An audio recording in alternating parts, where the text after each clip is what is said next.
Your own parents tell you they can't come to your wedding because your sister is having a backyard party the same day. Not a funeral, not an emergency, just burgers and games.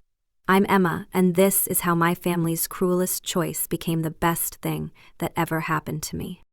If you've ever been the forgotten child in your family, this story will hit you right in the heart.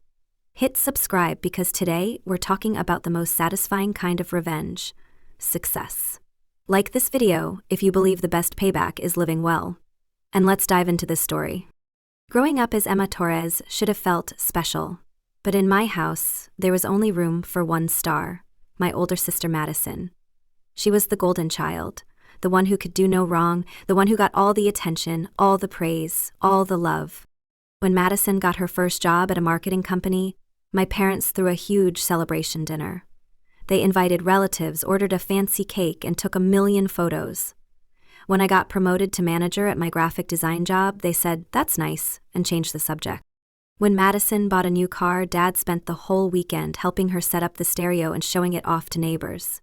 When I saved up and bought my first apartment, they visited once for 10 minutes and complained about the neighborhood. I always told myself it was okay, that love doesn't have to look the same for everyone. But deep down, it hurt. Really bad. Then I met Jake. He was different from anyone I'd ever dated. He actually listened when I talked. He remembered small things I mentioned. He made me feel seen, like I mattered. For the first time in my life, someone put me first. When Jake proposed, I cried happy tears for an hour.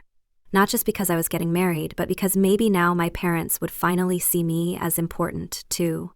Maybe my wedding would be the moment they realized I deserved their love and attention. At first, they seemed excited. Mom started talking about flowers and venues. Dad mentioned knowing a good caterer.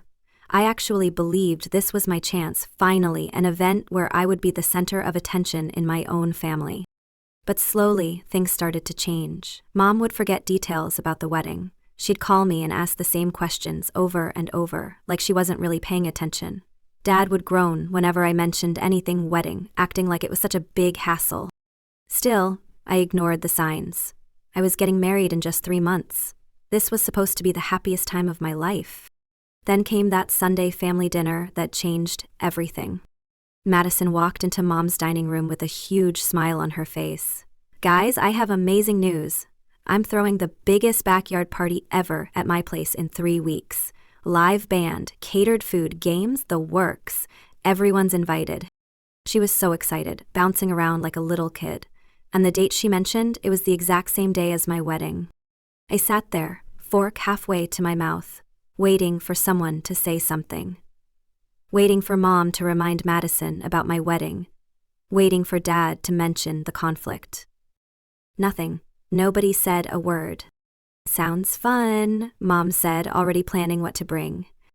"I'll help set up the sound system," Dad offered.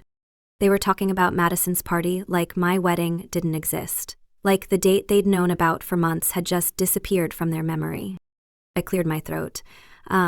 That's actually the same day as my wedding." Madison looked genuinely surprised. "Oh, is it? I didn't realize." But here's the thing, I had mentioned the date multiple times. I'd sent save the date cards. I'd talked about it at every family dinner for months. "Maybe I can move the party," Madison said, but even as she said it, I could tell she didn't want to. "Don't be silly," Mom jumped in quickly. "Emma, you understand, right? Madison's already put so much work into planning this party." I felt like I'd been slapped. Madison's last-minute party was more important than my wedding that I'd been planning for months. 2 weeks before my wedding day, I called Mom to get the final head count for the reception dinner. "Oh, honey," she said in this tired voice. "I'm sorry, but we won't be able to make it to the wedding. We already promised Madison we'd help with her party." The words hit me like a truck. I couldn't breathe for a second. "You're not coming to my wedding?" I whispered.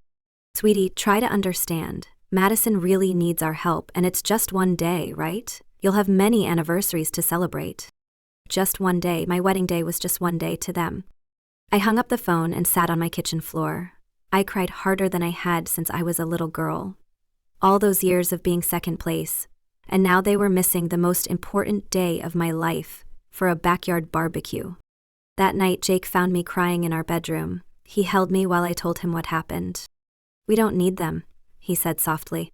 "We'll have the most beautiful wedding with people who actually care about us." And you know what? He was right. Our wedding day was perfect. The weather was gorgeous, sunny with a soft breeze. My dress fit like a dream. Jake looked so handsome in his suit, and when he saw me walking down the aisle, he started crying happy tears. But the most beautiful part wasn't the flowers or the music. It was being surrounded by people who truly loved us. Jake's parents treated me like their own daughter. My best friend, Sarah, walked me down the aisle. My college friends cheered so loud during the ceremony that everyone started laughing. These people had driven hours to be there. They'd bought new outfits, taken time off work, spent money on hotels, all because they wanted to celebrate with us. My parents couldn't drive 2 hours for their own daughter's wedding. That day, something changed in me. Not anger, something deeper. I realized I didn't want to keep chasing love from people who would never give it to me. So I stopped calling, I stopped texting, I stopped sending updates about my life. If they wanted to know how I was doing, they could reach out to me. Months went by. Jake and I settled into married life. We were happy, really, genuinely happy. We'd spend Saturday mornings making pancakes and reading the paper. We'd take weekend trips to small towns and explore art galleries and cafes. Jake's parents called every week just to check in. They sent care packages and remembered little things I mentioned. It was like having real parents for the first time in my life. Meanwhile, Jake and I had been working on something special. We'd always dreamed of opening our own creative studio, him doing photography, me doing graphic design. We'd been saving money and planning for over a year. We found this perfect little space downtown. It used to be an old bookstore with huge windows and exposed brick walls. We spent months fixing it up, painting murals on the walls, setting up our equipment. Finally, we were ready for our grand opening. We'd invited everyone, friends, colleagues, other local business owners. It was going to be a big celebration with food, music, and displays of our work. Jake asked me if I wanted to invite my parents. I thought about it for a long time. Part of me was scared they wouldn't come, but part of me wanted them to see what I'd built without their help or support. So I mailed them one simple invitation.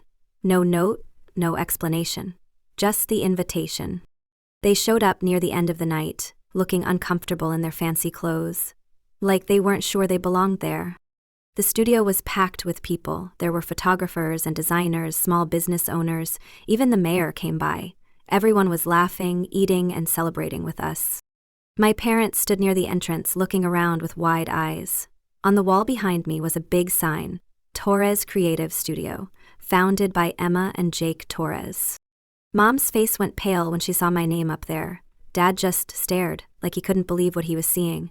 They walked around slowly, looking at my artwork on the walls, watching people congratulate me and shake my hand. This was a version of their daughter they'd never bothered to see. Finally, they came over to where I was standing with a group of clients. Mom said quietly, This is incredible. We had no idea you were doing something like this." I looked at her for a long moment. "There's a lot about my life you don't know." Dad shifted uncomfortably. "If we'd known about this, we could have helped, somehow." "Like you helped with my wedding?" I asked simply. Not mean, just honest. They both looked down at their feet. They knew exactly what I meant. "Maybe we could get dinner sometime," Mom tried. "Catch up properly." "Maybe," I said. "But I'm pretty busy these days. I've got a business to run." And I meant it. I wasn't angry anymore. I wasn't hurt. I was just done chasing them. They stayed a few more minutes, then left quietly. I watched them walk to their car, and for the first time, I felt nothing. No sadness, no anger, no hope that things would change. I was free. That night after everyone left, Jake and I sat in our beautiful studio surrounded by flowers and congratulation cards. People had driven from 3 states away to celebrate with us. The local newspaper wanted to do a story about us. We had bookings for the next 6 months. My parents had missed all of it. Just like they'd missed my wedding, they'd missed seeing their daughter become successful and happy. But here's the thing. I didn't need them anymore. I'd found my real family. People who showed up when it mattered. People who celebrated my wins and supported me through challenges.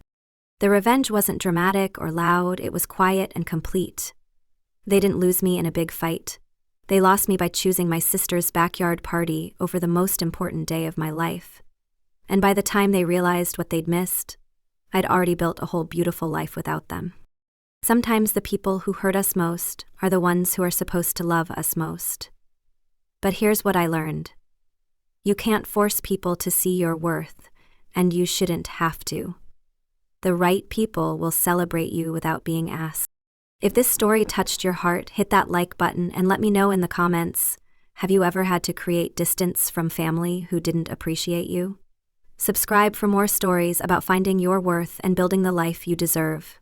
Remember, the best revenge is being happy without the people who never valued you. Thanks for watching.